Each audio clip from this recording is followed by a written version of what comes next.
الحمد للہ رب العالمین والعاقبۃ للمتقین والصلاۃ والسلام علی سید الانبیاء والمرسلین وعلی آلہ الطیبین وصحابہ الطاہرین، اما بعد فاعوذ باللہ من الشیطان الرجیم، بسم اللہ الرحمن الرحیم۔ لہم البشریٰ فی الحیاۃ الدنیا وفی الآخرہ، صدق اللہ وصدق رسولہ النبی الامین الکریم، ونحن علی ذلک لمن الشاہدین والشاکرین، والحمد للہ رب العالمین۔ بارگاہ حضور رحمت عالم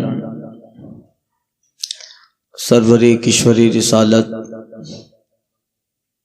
آفتاب رسالت، مہتاب نبوت، سید الانس والجان، سید الانبیاء والمرسلین، حضور احمد مجتبی محمد مصطفیٰ صلی اللہ علیہ وسلم میں درود مقدس کا نذرانہ پیش کریں۔ پڑھیں اللہم صلی اللہ سیدنا و مولانا محمد وآلہ وصحبہ اجمعین۔ امام اہل سنت فاضل بریلوی حضور سیدی سرکار اعلی حضرت علیہ رحمت الرضوان ارشاد فرماتے ہیں، واہ کیا مرتبہ غوث ہے بالا تیرا، واہ کیا مرتبہ غوث ہے بالا تیرا، اونچے اونچوں کے سروں سے قدم اعلیٰ تیرا، سر بھلا کیا کوئی جانے کہ ہے کیسا تیرا، اولیاء ملتے ہیں آنکھیں وہی طلبہ تیرا، تو حسنی حسینی کیوں نہ محی الدین ہو، تو حسنی حسینی کیوں نہ محی الدین ہو، اے خضر مجمع بحرین ہے دریا تیرا، فخر آقا میں رضا اور بھی ایک نظم رفیع، چل لکھا لائیں ثنا خانوں میں چہرہ تیرا۔ حضرات، گزشتہ بیان میں گزشتہ دو شب بارگاہ غوث اعظم رضی اللہ تعالیٰ عنہ میں نذرانہ محبت پیش کیے، اور کل کے بیان میں آپ کا شجرہ نسب اور شجرہ خلافت عرض کیا۔ اللہ تعالیٰ نے حضور غوث اعظم رضی اللہ تعالیٰ عنہ کو مقام غوثیت جو عطا فرمایا، ولایت کے درجات میں ایک درجہ درجہ غوثیت ہے جس پر آپ فائز ہوئے۔ یوں ہمارے نبی صلی اللہ علیہ وسلم غوث اعظم ہیں، آپ کے بعد آپ کے خلفائے راشدین وہ غوث اعظم ہیں، حضرت امام حسن عسکری رحمۃ اللہ تعالی علیہ تک، ان کے بعد سرکار بغداد ہیں، اور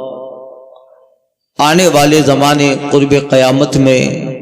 جو اس امت کے آخری غوث ہیں جسے حضرت امام مہدی رضی اللہ تعالیٰ عنہ کہتے ہیں، وہ اپنے زمانے کے غوث اعظم ہوں گے۔ اللہ نے زمین کا نظام 3 اغواص میں تقسیم فرما دیا، اور امام حسن عسکری جو سرکار بغداد شیخ عبد القادر جیلانی سے پہلے ہیں، وہ اپنے زمانے میں مقام غوثیت پر فائز رہے، اور اب قرب قیامت جب ظہور امام مہدی ہوگا، حضرت امام مہدی مقام غوثیت پر فائز ہوں گے، اور ابھی اور جب تک امام مہدی نہیں آتے یہ پورا زمانہ زمانہ غوث اعظم ہے۔ اللہ تعالیٰ انہیں تصرف دیتا ہے اختیار دیتا ہے، اور غوث اعظم ان بزرگوں میں ہے جو آج بھی اپنی قبر میں زندوں کی طرح تصرف و اختیار فرماتے ہیں۔ اعلی حضرت کہتے ہیں ذی تصرف بھی ہے، معزون بھی ہے، مختار بھی ہے۔ ذی تصرف بھی ہے، معزون بھی ہے، مختار بھی ہے، کار عالم کا مدبر بھی ہے عبد القادر۔ کار عالم، عالم کے کام کی تدبیر کرنے والے، اللہ تعالیٰ نے زمانہ سرکار بغداد کے قبضہ میں دیا۔ آپ خود فرماتے ہیں وما منا شور او دہور تمر و تنقضی الا اتانی و تخبرنی بما یاتی و یجری و تعلمنی فاقصی عن جدالی۔ کوئی زمانہ، کوئی سال، مہینہ، دن ایسا نہیں ہے جو نکلنے سے پہلے مجھ سے اجازت نہ طلب کرتا ہو، میرے پاس نہ آتا ہو۔ وَيُخْبِرِنِي بِمَا يَأْتِي وَيَجْرِي، اور سال اس مہینے میں جو معاملات ہونے والے ہیں مجھے ان سب کی وہ خبر دیتے ہیں، ان سب کی چیزوں اور واقعات و حالات جو اس مہینے اور سال میں پیش ہوں گے اس سے آگاہ کرتے ہیں۔ فَأَقْصِرًا جِدَالِي، تو اے میرے دشمن مجھ سے لڑنے سے باز آ جا، اے میرے دشمن مجھ سے لڑنے سے باز آ جا۔ کیوں؟ آپ فرماتے ہیں نلت السعد من مولا الموالی، اس لیے کہ عبد القادر نے اپنے رب سے بہت نیک بختیاں حاصل کر لی ہیں۔ یہ آپ کا قصیدہ غوثیہ ہے۔ اب عالم کی تدبیر آپ فرماتے ہیں، اس لیے نزہۃ الخاطر الفاتر فی مناقب الشیخ عبد القادر میں حضرت علامہ مولا علی قاری رحمۃ اللہ تعالی علیہ نقل کرتے ہیں کہ اللہ نے نظام دنیا، نظام سال اور مہینہ غوث اعظم کو دیا، اور سورج نکلنے سے پہلے، سال آنے سے پہلے، مہینہ آنے سے پہلے چاند سرکار بغداد سے اجازت طلب کرتا ہے، جس کی تصدیق آپ کے لڑکی صاحبزادے حضرت شیخ عبد الوہاب رضی اللہ تعالیٰ عنہ نقل فرماتے ہیں کہ ہم اور ہمارے ساتھ بہت سارے مشائخ اور بزرگ شیوخ بیٹے ہیں، اور یہ 561 ہجری کا واقعہ غالباً اس وقت دربار لگا ہے، اور ایک اجنبی انسان سرکار بغداد کی بارگاہ میں حاضر ہوا اور آ کر سلام کرتا ہے۔ آپ نے جواب دیا، اور آنے والا کہتا ہے کہ میں نکلوں، آپ نے اجازت دی، وہ صاحب چلے گئے۔ آپ فرماتے ہیں کہ ہمیں پتہ نہ چلا وہ کون تھا، بعد میں پتہ چلا، جب پوچھا تو شیخ عبد القادر جیلانی غوث اعظم فرماتے ہیں کہ جمادی الاخر کی آخری تاریخ ہے، اور یہ جو آیا تھا یہ اجازت طلب کرنے آنے والا رجب کا چاند تھا، جو اجازت طلب کرنے آیا۔ حضرت شیخ عبد الوہاب رحمت اللہ تعالیٰ علیہ لکھتے ہیں کہ جو مہینہ بہت اچھا گزرنے والا ہوتا تو وہ اچھے انسان کی شکل میں غوث پاک کے پاس آتا، اور جو مہینہ بڑی تکلیفوں مصیبتوں کے ساتھ گزرنے والا ہوتا تو وہ چاند ایک بدصورت انسان کی شکل میں سرکار بغداد کے پاس آتا، اس کی حیت قضائیہ اور اس کا چہرہ اس بات کا غماز ہوتا کہ ہاں یہ مہینہ بڑا اچھا گزرے گا۔ روایت میں شیخ عبد الوہاب بھی لکھتے ہیں کہ جس سال سرکار بغداد کا وصال ہوا اس سال رمضان کا مہینہ سرکار بغداد کی بارگاہ میں آیا، اور اس کی شکل بگڑی ہے، اس کا چہرہ بگڑا ہے، وہ آپ پر آ کر سلام کرتا ہے۔ آپ نے جواب ارشاد فرمایا، اور وہ کہتا ہے حضور میرے اس مہینے میں آنے والے بہت سارے فسادات اور بہت ساری برائیاں، بہت سارے زلزلے ہیں، خراسان میں زلزلہ آئے گا، عرب میں جنگ چھڑ جائے گی، حجاز کا حال خراب ہو جائے گا، یہ ساری چیزیں میرے اندر ہوگی، اس لیے وہ آنے والا اس شکل میں رمضان کا مہینہ آیا، اور جاتے جاتے وہ کہہ گیا حضور، اور سب سے بڑی بری خبر یہ ہے کہ اب میں دوبارہ آپ سے ملاقات کرنے نہ آؤں گا۔ شیخ عبد الوہاب کہتے ہیں کہ پھر آنے والا رمضان آیا ہی نہیں، آپ اسی سال ربیع الاخر میں وصال فرما گئے۔ یہ جو ہے اس بات کی دلیل ہے وما یاتی شہر او دہر تمر وتنقضی الا یاتینی وتخبرونی بما یاتی وجری، کوئی سال، کوئی مہینہ، کوئی دن ایسا نہ ہوتا جو آ کر مجھ سے اجازت طلب نہ کرتا۔ حضرت مولا علی قاری فرماتے ہیں کہ اسی طرح مہینہ، سال، چاند، سورج آتا ہے، اس کو ایک مثال سے آپ فرماتے ہیں، سمجھاتے ہیں۔ وہ اس طرح اگلے زمانے میں کچھ سالوں پہلے چکڈور ہوتا تھا جو گھوما کرتا تھا، پھرتا تھا، بچے اس پہ بیٹھتے ہیں، چکڈور ہوتا ہے، اوپر سے نیچے، نیچے سے اوپر آئے گا، وہ گھومتا رہتا ہے۔ آج کا تو الیکٹرونک ہو گئے، اس زمانے میں چکڈور جب میلہ لگتا تھا اور اس میلے میں جب ماں باپ والدین بچوں کو لے جاتے ہیں تو بچے ضد کرتے چکڈور میں بیٹھنے کی، اس پہ بیٹھا جاتا، طرح طرح کے ہوتے، بالکل گول گھومتا وہ بھی ہوتا، نیچے سے اوپر، اوپر سے نیچے آتا، اس طرح کے بھی ہوتے۔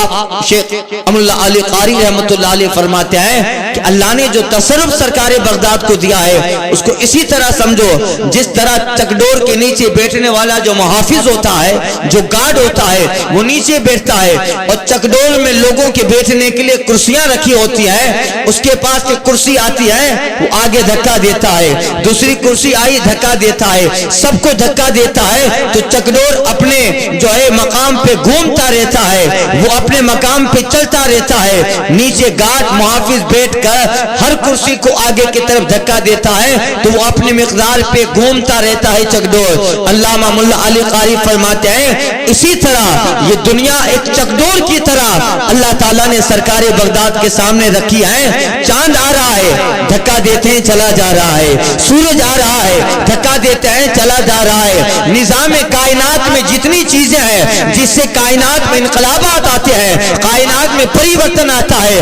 ساری چیزیں سرکار بغداد کے پاس آتی ہیں، اور اللہ نے ان سب کے پاس میں آپ کا تخت لگایا ہے، آپ کی کرسی کو بٹھا دیا ہے، آپ کے پاس آنے والا آتا ہے، آپ کی اجازت سے آگے سفر کرتا ہے۔ اسی طرح حکم غوث اعظم سے نظام کائنات اللہ چلا رہا،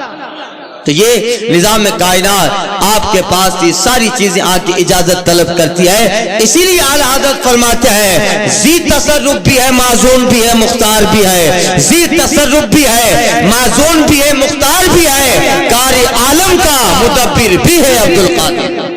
یہ زمانہ آپ کا ہے، اعلیٰ حضرت کہتے ہیں حکم نافذ تیرا، سیف تیری خامہ تیرا، حکم نافذ تیرا، سیف تیری خامہ تیرا، پل میں جو چاہے کرے دور ہے شاہ تیرا۔ اللہ تعالیٰ نے وہ مقام غوثیت سرکار عبدالقادر جیلانی غوث اعظم رضی اللہ تعالیٰ عنہ کو عطا فرمائے۔ اب دیکھیے عالم میں جو واقعات ہوتے ہیں، کل کے بیان میں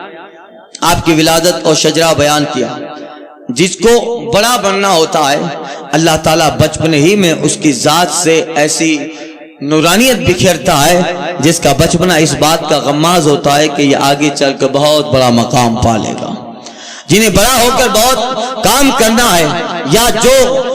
ابھی بچے ہیں آگے چل کر بہت بڑے مقام و منصب پہ فائز ہوں گے۔ انتخابات خدا بندی ہیں، اللہ کی جانب سے منتخب ہو گئے ہیں، تو پھر اللہ انہیں بچپنے میں وہ کمال دیتا ہے کہ لوگ بچپنا دیکھ کر کہیں گے کہ جب یہ بچپنے میں ایسے ہیں تو پھر بڑے ہوں کے کیسے ہوں گے۔ یقیناً انہیں اللہ کمال دے گا، اللہ خوبیاں دے گا، اللہ تعالیٰ کرامتی عطا فرمائے گا، اللہ مقام ولایت عطا فرمائے گا۔ اس لیے جن بزرگ اور ہمارے صالحین نے زبردست کام کیے، ان کے بچپنے بڑے نرالے ہوتے تھے، لوگ ان کے بچپنے میں دیکھ کر کہتے تھے کہ یہ جب ابھی ایسے ہیں تو پھر آگے چل کر جوانی اور بڑھاپے کی حالت میں ان کا مقام و منصب کیا ہوگا۔ جیسے حضرت امام بخاری رحمت اللہ تعالی علیہ ہے، اب آگے چل کر بخاری شریف ترتیب فرمائیں گے، اس بخاری میں 7,500 احادیث آپ نقل فرمانے والے ہیں، جو بخاری قیامت تک لوگوں کے لیے حدیث کی تنویریں بکھیرتی رہے گی، مصطفیٰ کے قول اور مصطفیٰ کی احادیث سے دنیا اور علماء اور فضلاء اور مفتیان دین و محدث کو منور کرتی رہے گی۔ اتنی زبردست کتاب لکھیں گے جس کا مقام قرآن مجید کے بعد ہوگا، جس کا منصب قرآن مجید کے بعد ہوگا، کہ پوری دنیا میں اللہ کا کلام قرآن مجید ہے، اور علماء فضلاء اور اہل علم کہتے ہیں کہ آج پوری دنیا میں قرآن کے بعد جو سب سے صحیح کتاب ہے وہ امام بخاری کی بخاری شریف ہے۔ قرآن کے بعد جس کا سب سے بڑا مقام ہے امام بخاری۔ اب دیکھیے اتنا زبردست کام کرنے والے ہیں تو پھر بچپنا اللہ نے کتنا زبردست بنایا۔ 7 سال کی عمر جب امام بخاری کی ہے 17,000 حدیثیں انہوں نے حفظ فرما لی تھی۔ 7 سال کی عمر میں 17,000 حدیثیں یاد کر لینا یہاں برا ہو جاتا ہے، کلمہ نہیں آ رہا ہے، کلمہ نہیں پڑھ پاتا ہے۔ کبھی کہ نکاح پڑھانے جاتا ہے تو پاس والا دلہے کے بیٹھا ہوا وہ کہتا ہے باپو آستے پڑھ جا، اس کو اورل پڑھوانا ہے، منہ پہ تو نہیں، وہ مولانا قاضی پڑھے گا وہ پڑھتا ہے مگر پھر بھی وہ ڈر جاتا ہے اور جو ہے گھبرا جاتا ہے۔ بتائیے اگر یہ رواج لگا دیا جائے، میں تو کہتا ہوں لگانا چاہیے، قانون لگا دیا جائے کہ اب نکاح میں قاضی کلمہ نہیں پڑھائے گا، دلہے کو خود سے کلمہ پڑھنا پڑے گا۔ دیکھیے سارے نکاح میں سب سے مشکل کام کلمہ یاد کرنا ہوگا۔ 1 مہینہ پہلے بیٹھ جائے گا، جب کتاب لے کے بیٹھا ہو کلمہ یاد کر رہا ہو سمجھ لینے کا شادی ہو رہی ہے۔ اب ہے کہ نہیں؟ غفلت ہے، سستی ہے، جو ہے کسالت ہے، یہ ساری چیزیں ہیں، یاد نہیں رہتا۔ مگر اللہ آپ ذرا صالحین اور بزرگ اور اہل اللہ ان کی آپ ذرا تاریخ پڑھیں گے۔ حضرت امام بخاری رحمت اللہ تعالی علیہ چھوٹی عمر ہے، اب 7 سال کی عمر کوئی عمر ہوتی ہے؟ 17,000 حدیث راویوں کے نام کے ساتھ یاد فرما لی ہے۔ اب صحابیوں کے نام کے ساتھ یاد کرنا یعنی یہ حدیث سے مصطفیٰ جان رحمت نے بیان فرمائی، حضور سے اس حدیث کو جناب ابو ہریرہ نے سنا، حضرت ابو ہریرہ نے وہ حدیث کسی اور صحابی سے بتائی، اس صحابی نے آگے روایت کی، ہوتے ہوتے وہ حدیث امام بخاری کے استاد تک پہنچے، امام بخاری کے استاد نے وہ حدیث امام بخاری کو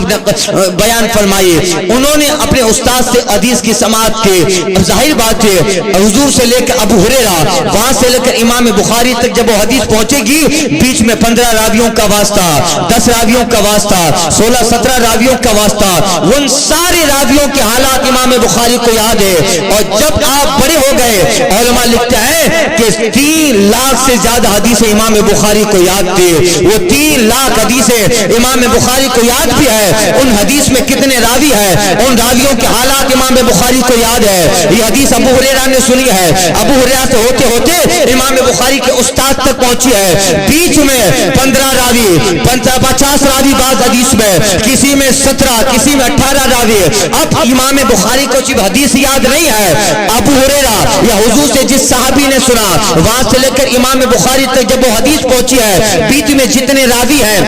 ان سارے راویوں کے حالات امام بخاری کو یاد ہے۔ اس راوی نے علم حدیث کہاں حاصل کیا، اس راوی کا علم حدیث میں استاد کون ہے، اس راوی کی زندگی کیسی گزری ہے، انہوں نے علم حدیث کس طرح حاصل کیا، ان کا حافظہ کیسا تھا، ان کا علم حدیث میں مقام کیسا تھا، ان کی زندگی اور پابندی شرع کیسی تھی، وہ کہاں پیدا ہوئے، انہوں نے کہاں وصال فرمایا، انہوں نے زندگی میں کیا کیا کام کیے، ان کو کتنی حدیثیں یاد تھی، ان کا استاد کون ہے، انہوں نے کن کن استاد سے حدیث پڑھی ہے۔ اس طرح امام بخاری کو 3 لاکھ حدیثیں یاد ہے، اور 3 لاکھ احادیث میں جتنے راوی آتے ہیں ان کا نام، ان کا نسب، ان کی حیات، ان کی زندگی، ان کی اساتذہ، ان کی ووٹ، ان کے وفات، یہ ساری چیزیں امام بخاری کو یاد ہے، اور ان کے ساتھ اتنی 3 لاکھ حدیثیں بھی امام بخاری کو ازبر ہے۔ اب بتائیے یہ ان کا حال حضرت امام شافعی رحمت اللہ تعالیٰ علیہ کے تعلق سے ہے کہ وہ جب کتاب یاد کرتے تھے تو ایک ہاتھ پہ ایک کتاب کے صفحے پہ ہاتھ رکھ دیتے اور دوسرا کھلا رکھتے جس کو پڑھ رہا ہے، کہ حضور ایسا کیوں، کہ اس پہ نظر پڑ گئی تو یہ بھی یاد ہو جائے گا، اور ابھی یاد کرنا نہیں چاہتا۔ اللہ یہ ان بزرگوں کے ان کے حالات ایسے ہوتے تھے۔ حضرت امام اعظم رضی اللہ تعالیٰ عنہ کی بارگاہ میں حضرت امام ابو یوسف آتے ہیں، حضور مجھے فقہ پڑھنا ہے آپ سے، بڑے خوبصورت تھے حضرت امام ابو یوسف رحمت اللہ تعالیٰ علیہ۔ امام اعظم کہتے ہیں بیٹا تم خوبصورت ہو، شاید تمہارا حسن تمہارے حدیث اور تمہارے فقہ پڑھنے میں رکاوٹ پیدا کر سکتا ہے، جاؤ پہلے حلق کروا کے آؤ۔ امام ابو یوسف گئے، اپنے بال ترشوا کے آئے، حلق کروا کے آئے، جب آئے امام آدم فرماتے ہیں بیٹا فقہ پڑھنے سے پہلے بہتر ہے کہ قرآن مجید یاد کر لیا جائے، قرآن کی آیات، تاکہ استنباط مسائل کا آسان رہے۔ قرآن کی آیات تو حفظ یاد ہوگا مکمل قرآن، استنباط کرنے میں بڑی آسانیاں رہے گی۔ جاؤ قرآن مجید حفظ کر کے آؤ، پورا قرآن یاد کر کے آؤ۔ غالباً وہ جمعہ کا دن تھا جب امام آدم کہتے ہیں کہ قرآن مجید یاد کر کے آؤ، گئے اور دوسرے جمعہ کو آ گئے۔ امام آدم فرماتے ہیں میں نے کہا تھا قرآن مجید یاد کر کے آؤ۔ امام ابو یوسف کہتے ہیں حضور الحمد شریف کی الف سے لے کر والناس کی سین تک سارا قرآن حفظ کر کے آیا،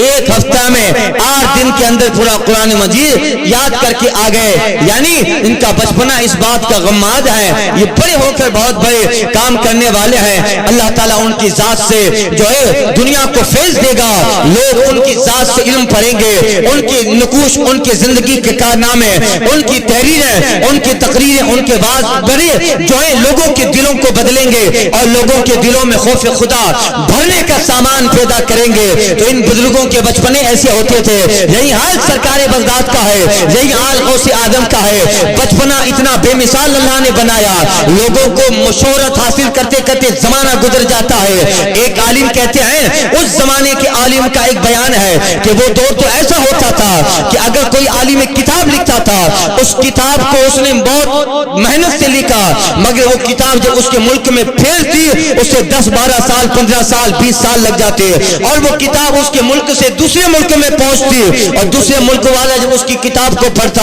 اور وہ کہتا کہ بڑی اچھی کتاب لکھی ہے، تو پتہ چلتا کہ لکھنے والا 40 سال پہلے انتقال کر گیا ہے۔ یعنی ٹی وی کا زمانہ نہیں ہے، سوشل میڈیا کا زمانہ نہیں ہے، آج کی آدھونک اور جدت کی طرح ذرائع ابلاغ نہیں ہے کہ یہاں کام بات کی فوراً جو ہے لندن سے میسج ہندوستان میں آ گیا، امریکہ کی فوراً نیوز آدھے گھنٹے میں انڈیا میں پہنچ آئے۔ یعنی کسی بات کو پھیلتے پھیلتے کسی کو مشہور ہوتے ہوتے زمانے لگتے تھے۔ وہ عالم کہتے ہیں اگر کسی نے کتاب لکھی ہے، وہ کتاب اگر اس کے ملک سے باہر جاتی اور جو آدمی کتاب پڑھتا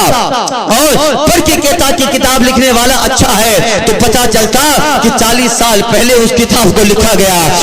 لکھنے والا 40 30 سال 35 سال پہلے انتقال کر گیا۔ اس زمانے میں مشہور ہو جانا یعنی بڑے سال لگتے تھے، 50 سال گزر چکے، 70 80 سال گزر چکے، تب جا کے ایک آدمی اپنے ملک میں مشہور ہوتا، تب جا کے وہ کسی اور ملک میں مشہور ہوتا۔ مگر غوث آدم کا حال یہ نہ تھا، اللہ تعالیٰ نے بچپن ہی میں ان کی شہرت بلاد عجم میں ڈال دی تھی، بلاد عرب میں ڈال دی تھی۔ بغداد میں پیدا ہوئے، ایران میں پیدا ہوئے، بغداد میں آئے، جیلان میں پیدا ہوئی، بغداد میں علم حاصل کیا۔ بغداد میں آئے تو 18 سال کی عمر ہے، مگر اس سے پہلے جب ایران کے علاقہ جیلان میں پیدا ہوئے ہیں، ابھی پہلا دن ہے، اسی سال روزہ رکھنا مشہور ہو گیا، سارا عراق آپ کو، سارا ایران آپ کو پہچاننے لگا، یہاں تک کہ سرکار بغداد 7 سال کے نہیں ہوتے ہیں کہ عرب میں آپ کا ذکر ہو رہا ہے، حجاز میں آپ کا ذکر ہو رہا ہے، یمن اور خراسان میں آپ کا ذکر ہو رہا ہے، فلسطین و شام میں آپ کا ذکر ہو رہا ہے۔ لوگوں کی زبان پہ جاری ہے کہ ایران کے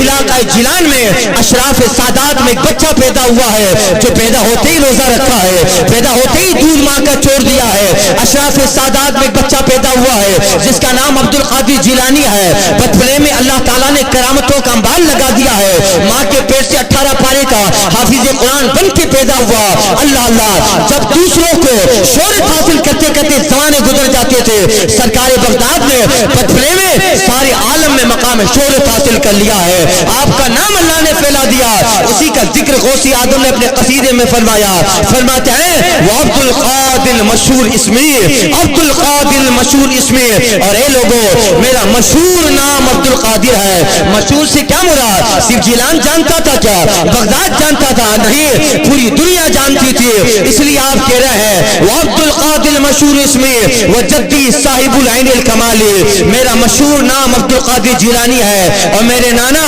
ہر کمال و خوبی کے سر چشمہ ہے۔ انا جیلیو محی الدین اسمی وعالمی علی راس الجبالی، میں جیلان کا رہنے والا ہوں، محی الدین میرا نام ہے، اور اللہ نے میری شہرت کے جھنڈے دنیا کے پہاڑوں پہ گھاڑ ڈالے۔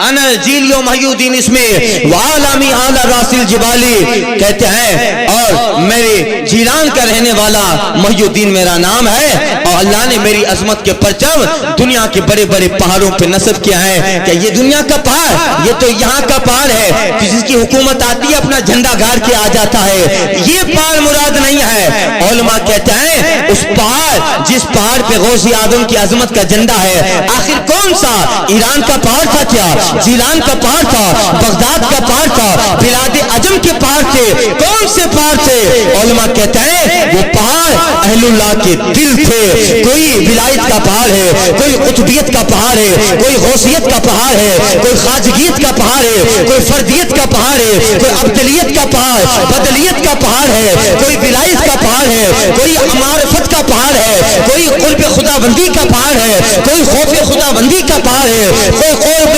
بارگاہ مصطفی کا پہاڑ ہے۔ دنیا میں جتنے اولیاء و صالحین ہیں ان کے دل علم کے، ولایت کے، معرفت کے، محبت کے، قرب کے پہاڑ ہیں۔ غوث اعظم فرماتے ہیں اور ان سارے پہاڑوں پہ اللہ نے عبد القادر کا جھنڈا لہرا دیا۔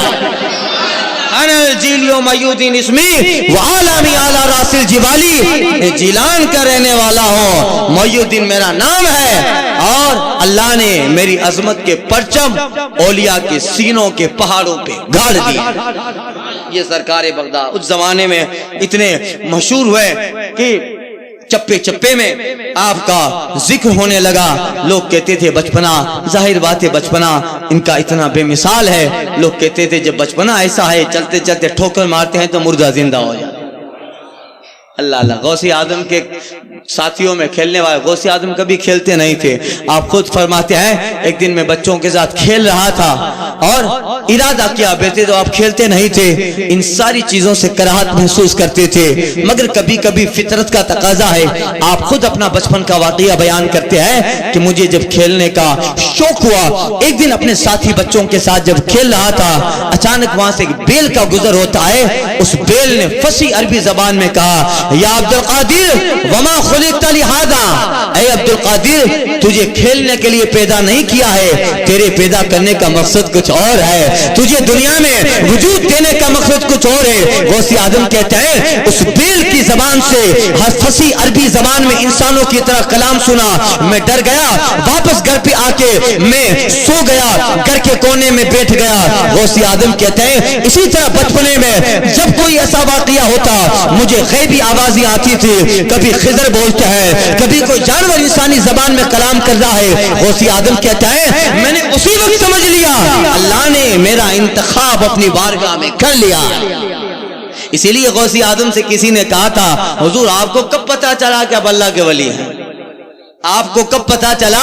آپ اللہ کے ولی ہیں؟ پتا تو پہلے ہی تھا مگر ایک سوال کا جواب دینا تھا۔ آپ فرماتے ہیں میں بچپنے میں جب اپنے گھر والے میں سے کسی کے ساتھ مدرسے جاتا، میرے گھر کا کوئی ذمہ دار مجھے جب مدرسے چھوڑنے جاتا، مدرسے میں سارے طلبہ بیٹھے رہتے، سارے پڑھنے والے بچے بیٹھے رہتے، جیسے میں مدرسے میں داخل ہوتا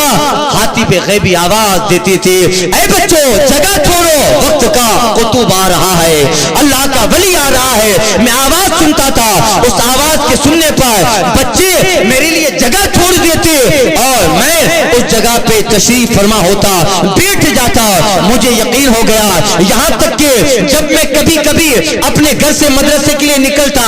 دھوپ کا زمانہ ہوتا، کہتے ہیں نہ جانے کہاں سے بادل آتا اور مدرسے تک میرے اوپر سائبان ہوتا تھا، مدرسے تک وہ مجھے چھوڑ جاتا، اور کہتے ہیں کبھی کبھی ایسا ہوتا اللہ کا فرشتہ آتا اور وہ فرشتہ مجھے مدرسے تک چھوڑ جایا کرتا تھا۔ علامہ جمیل قادری کہتا ہے گھر سے فرشتے مدرسے تک چھوڑنے جاتے تھے، گھر سے مدرسے تک فرشتے چھوڑنے جاتے تھے۔ دربار الہی میں ہے یہ رتبہ غوث اعظم، دربار الہی میں ہے یہ رتبہ غوث اعظم کا، اور یہ سرکار بغداد کا بچپنا۔ ظاہر بات ہے تو کبھی کبھی آپ کا اس طرف شوق ہوتا، مگر کبھی ایسا ہوتا کہ آپ ان ساری چیزوں سے کراہتی محسوس کرتے،